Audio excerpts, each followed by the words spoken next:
Bonjour à toutes et à tous et bienvenue sur ce nouveau partage. J'avais simplement envie de le nommer « Je veux ». Vous allez voir pourquoi. C'est mon fils qui m'a mis sur la piste pour ce podcast depuis déjà un bon moment. J'aime bien observer comme ça quand ça vient, quand il y a quelque chose de l'extérieur qui vient titiller quelque chose à l'intérieur de moi. Et cette histoire, elle va commencer quand j'étais petite. Quand j'étais petite et qu'on disait « je veux », chez mes grands-parents, mon grand-père me disait « le roi dit « nous voulons ». En gros, ça voulait dire « je veux », en fait, c'est pas comme ça qu'il faut dire, en fait. C'était sa façon à lui de dire « oui, il y a le roi, lui, il dit « nous voulons », gna gna gna gna. Toi, tu dis « je veux », mais toi, t'es pas le roi, entre guillemets. C'est pas comme ça qu'il faut demander. Donc il faudrait dire « je voudrais, s'il te plaît, est-ce que ceci, est-ce que cela ». Et ce qui fait que, par automatisme, quand mes enfants disaient « je veux », j'avais ce véritable automatisme de casser, d'interrompre la phrase pour dire en gros c'est pas comme ça qu'on demande.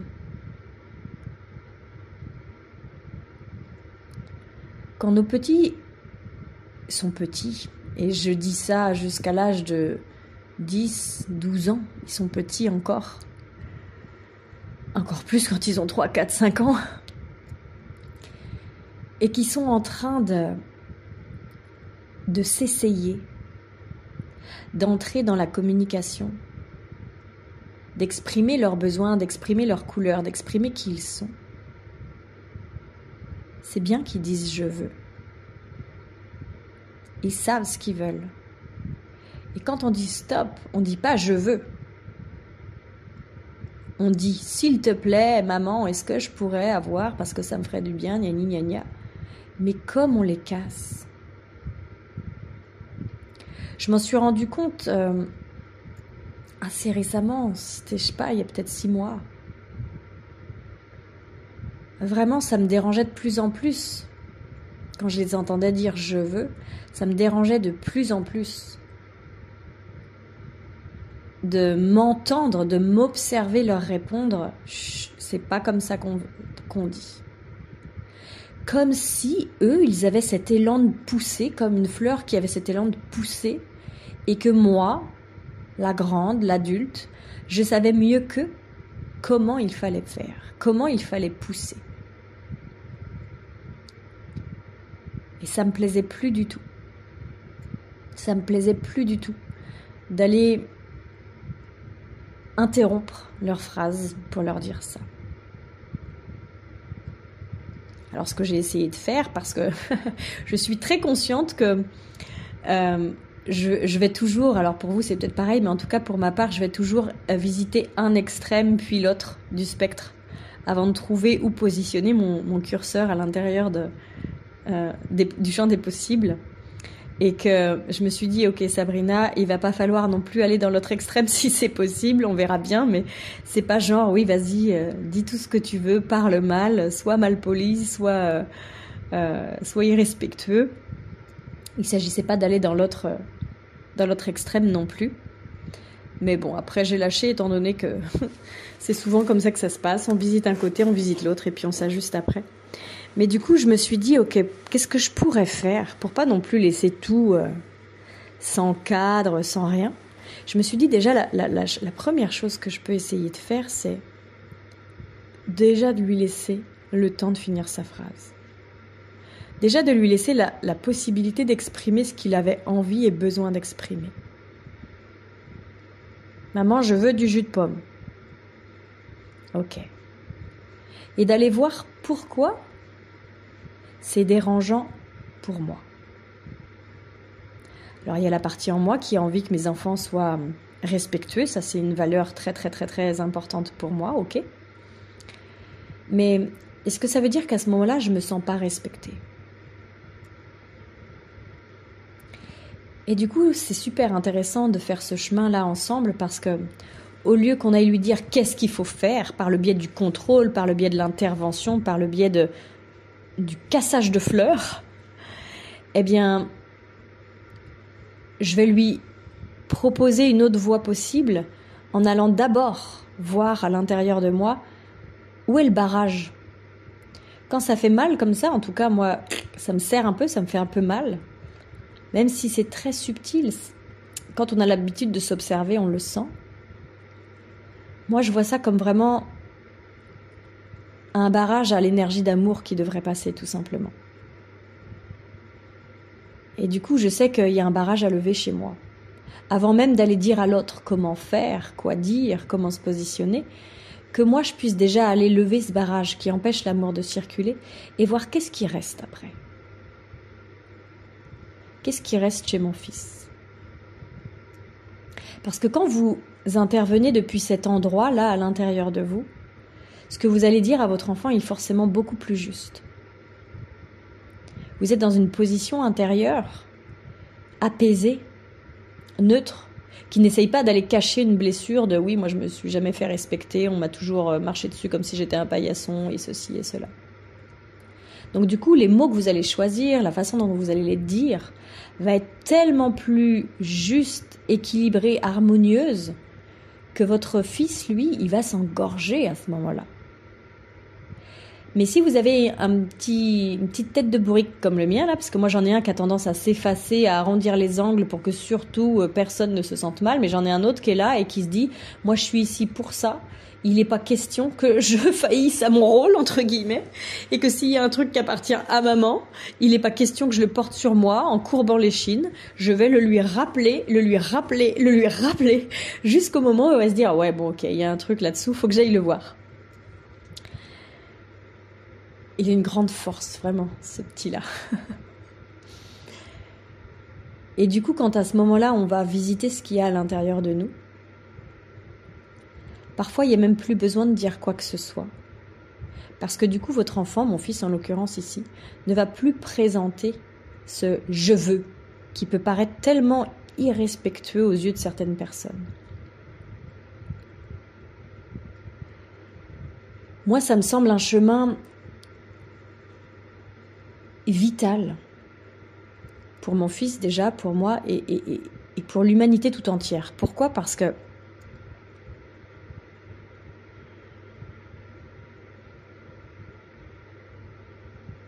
derrière les mots,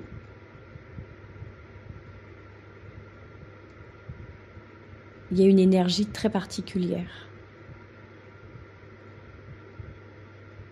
Derrière le « je veux », il y a quelque chose d'affirmé. Je suis Owen. Je veux ça. J'ai besoin de ça. Je sais ça. Ça, c'est quelque chose d'affirmé, de présent, de fort. De façon naturelle, pas de façon contrôlée. Parce qu'il y a des fois un « je veux », et je le sens aussi à l'intérieur, qui n'a pas cette même teneur, qui n'a pas cette même énergie, qui est plutôt un « je veux » du « oh, je me sens pas bien, là, moi aussi, il y a un petit barrage à l'énergie d'amour à l'intérieur de moi, il va falloir que je garde le contrôle ». Ça, c'est encore autre chose. Mais derrière ce « je veux », je dirais presque initial, il y a l'énergie qui circule, et qui circule avec force et puissance. Parce que quand on est ancré, enraciné, et que l'énergie d'amour, elle circule à travers nous, l'énergie de vie, c'est une évidence, c'est je veux et c'est puissant et c'est là et c'est je sais.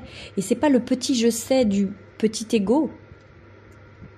C'est le je sais comme le dit Valérie Jesper, je plus loin c'est, C apostrophe EST, c'est. C'est mon essence divine qui circule en moi et qui sait ça. C'est une affirmation. Et pour se construire, c'est primordial. Quand bien même c'est l'ego qui parle, si c'est un petit je sais, SAIS, c'est nécessaire aussi pour la construction des enfants, de savoir, de s'affirmer, de prendre leur place, de savoir qui ils sont. On a tous, nous, à notre époque, ma génération, les générations d'avant, été brimés, été bridés, était distorsionné, distordu dans tous les sens, qui fait qu'arrivé à un âge plus adulte, on ne sait même pas qui on est, on ne sait même pas ce qu'on aime. On a le cœur fermé, on est complètement comme une feuille de papier chiffonnée. Parce qu'on nous a toujours dit c'est pas comme ça, c'est comme ça. C'est pas ci, c'est ça. C'est trop ci, c'est pas assez ça. Quand on leur apprend aux enfants, moi je vois bien. Quand on passe d'un je veux à un maman, j'aimerais bien si c'est possible. Pouah, mais on a perdu les 3/4 de l'énergie qu'il y a derrière. Et elle est partie où cette énergie? Elle est partie dans se contenir, s'empêcher de montrer qui on est, empêcher cette énergie là de vie de circuler. C'est comme un tuyau d'arrosage là qui ferait Karcher avec le je veux et devant lequel on va mettre un embout de tuyau là pour que ça fasse plutôt de la brume à la place du Karcher. Oui, si jamais c'était possible, si j'ennuyais pas trop, si je prenais pas trop de place, ben peut-être que je pourrais espérer. Pouah. On perd cette vie, on perd cet amour, on perd cette force et cette puissance. Faisons donc attention à ne pas les casser, les distordre, les chiffonner. Attention, on n'est pas là non plus en train d'en faire ces enfants rois qui sont malheureux. Parce qu'en fait, il y a zéro cadre, parce qu'il n'y a rien du tout, parce qu'on leur permet tout. Mais si on affine nos sens, et si on visite à l'intérieur de nous toutes ces choses distordues aussi, alors on va être plus juste vis-à-vis d'eux et leur permettre de garder leur vraie couleur, sans être obligés de les perdre autant que nous avons perdu les nôtres.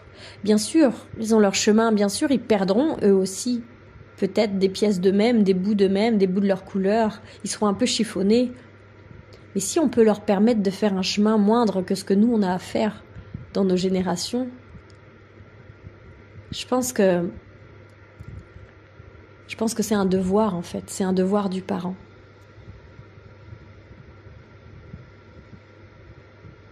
Et aujourd'hui, quand j'entends mon fils me dire « Maman, je veux », mon dedans est suffisamment bien rangé et laisse suffisamment passer la lumière, l'amour sur ce sujet-là pour entendre ce qui parle de lui. Est-ce que c'est un « je veux » affirmé, comme un Karcher, comme un geyser qui jaillirait de la terre et qui le traverserait pour parler de lui, de sa couleur, de ce qu'il est en train d'incarner là, en grandissant? Ou est-ce que c'est un je veux, faut que je contrôle parce qu'il y a un truc qui va pas, auquel cas je vais lui proposer d'aller observer ce petit nuage de fumée à l'intérieur de lui, comme je l'appelle. Mais si déjà à l'intérieur de moi c'est encore distordu, tout contorsionné, tout râpé, tout abîmé, tout blessé, je peux pas faire ce chemin-là. Si à l'intérieur de moi je me sens pas respectée, pas vue pour tout ce que je fais, puis qu'il me parle mal, il me respecte pas, il est pas poli, ceci, cela, ça c'est quelque chose qui m'appartient. C'est pas lui et son je veux là qui sont à corriger. C'est qu'est-ce qu'il y a à l'intérieur de moi? Qu'est-ce qui se sent pas vu, pas apprécié, pas reconnu à sa juste grandeur, à sa juste valeur? Et si je commence par ça, après là la machine à laver à l'intérieur, elle remet tout le monde au bon endroit. L'énergie d'amour, elle recircule à l'intérieur de moi sans ce barrage, elle prend plus de place. Il y a un plus grand espace. Et quand ça arrive, je peux aller voir pour mon enfant. Est-ce que lui aussi, il prend toute sa place, tout son espace? Auquel cas, bravo, génial, on n'est pas obligé d'aller le couper, le casser dans l'expression de lui-même. Et si jamais c'est pas ça, si c'est je veux, parce qu'il n'y a pas ça qui va, puis ça va pas, puis s'il n'y a pas ça, je vais péter un plomb parce que j'ai tellement peur de ceci, de cela. Ok, là je peux lui dire, observe comment ça fait à l'intérieur de toi. Tu vois, quand tu dis ce je veux, là, c'est pas le même que quand tu as dit le je veux de tout à l'heure. Là, c'est un je veux parce que tu commences, je sais pas, à avoir peur de manquer d'amour, de manquer de jouets, de manquer de présence, de manquer d'attention. Est-ce que tu le sens, ça? Et puis on peut lui dire, où est-ce que c'est dans ton corps? Ça fait comment dans ton ventre? Bon, moi j'ai de la chance, mais je pense que je suis pas la seule dans ce cas-là, c'est que mon empathie, elle me permet vraiment d'aller ressentir ce que l'autre ressent. Donc je sens quand ça tord, par exemple, et que c'est ses tripes, on va dire, dans son ventre, je vais dire, regarde comment ça fait dans ton ventre. Et du coup, il va ramener toute son attention dans son ventre à ce moment-là. Chose qu'il n'aurait pas fait autrement, parce que justement, c'est la zone qui est inconfortable, alors on préfère l'éviter. On préfère dissocier et se dire, ah, j'en ai marre, il y a un truc qui ne va pas, laisse-moi faire, je veux ça, plutôt que d'aller visiter cet endroit qui est un peu désagréable, inconfortable. Mais moi, je lui dis, va voir, qu'est-ce qui se passe dans ton ventre? Et là, ok, il y a un retour. Ah, ok, c'est là. La présence arrive juste à l'endroit où, justement, on a besoin de la mettre. Et même s'il fait juste un aller-retour, genre, hop, j'ai vu, mais hop, je repars. Non, non, c'est pas ça, c'est pas ça. Je sais que au moment où je l'ai invité à aller voir dans son ventre, il a amené sa conscience, il a donc amené son énergie, il a donc amené sa présence ici. Et donc, forcément, ça va faire bouger les choses. Et il va se rendre compte, même s'il veut pas le dire, même s'il ne peut pas le dire, il y a une part de lui qui s'est rendu compte de la différence entre le je veux d'avant et le je veux de ouah, je me sens pas bien. Ce qui fait que la fois d'après, ce sera plus facile d'aller visiter cet endroit-là. Et la fois d'après encore, et la fois d'après encore. Mais ce travail-là, vous ne pouvez pas le faire avec votre enfant si vous ne l'avez pas fait pour vous. Comme j'aime souvent à le dire, on ne peut accompagner les autres que jusque-là où on s'est accompagné soi-même. Et le travail avec nos enfants, c'est comme avec nos animaux, c'est un putain de tremplin. Vous m'excuserez l'expression. Le travail autour de la famille, le travail dans le couple déjà, mais le travail vraiment de la famille, quand en plus il y a des enfants, quand il y a les animaux aussi, c'est que du miroir partout, que du miroir, que du miroir. Mais si vous vous servez bien de ce miroir, si à chaque fois vous faites cet effort de revenir en vous, cet effort d'aller chercher où c'est en vous, où ça parle dans votre corps, vous allez gagner un temps fou. Souvent on se dit mais non mais j'ai pas le temps, il faut que je m'occupe de lui, moi ça va, moi j'arrive à gérer, mais lui. Mais non en fait, vous n'êtes pas là pour faire le travail à sa place. Si vous libérez à l'intérieur de vous, vous verrez que la plupart du temps, vous n'avez rien à faire pour lui. Parce que lui, par effet miroir, justement, par le biais de vos neurones miroirs, par le biais de votre champ énergétique, il va s'abreuver de ça et il va faire la même chose. Ça va libérer. Donc finalement, la seule chose que vous avez à faire, c'est d'être présent en vous-même. Il n'y a rien à faire. Il n'y a plus de soins énergétiques, il n'y a plus toutes ces choses pour essayer de gommer la peine, l'inconfort, le manque que ça fait naître en nous, en fait.